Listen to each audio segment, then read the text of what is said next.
4 रियासतों मगरबी बंगाल, असम, केरला, तमिलनाडु समेत पुडुचेरी के इंतखाबी नताइज के लिए कल होगी वोटों की गिनती। स्ट्रांग रूम्स और रायशुमारी मराकज पर सिक्योरिटी सख्त।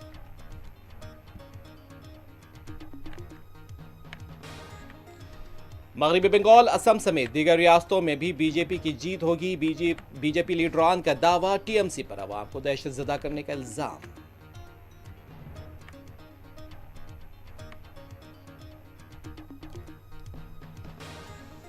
एमबीबीएस और बीडीएस कोर्सेस में दाखिलों के लिए आज 3 मई को मुल्कगीर सतह पर नीट इम्तिहान मुनक़िद। दोपहर 2 बजे से शाम 5 बजे तक जारी रहेगा इम्तिहान। तेलंगाना भर में 73,000 से ज्यादा उम्मीदवारों की शिरकत मुतवक्को। हैदराबाद में एक और हिट एंड रन का अफसोसनाक वाकया। गाड़ी को टक्कर मारने के बाद गाड़ी के बोनेट पर लटके शख्स को टैक्सी ड्राइवर तकरीबन 2 किलोमीटर तक घसीटता रहा।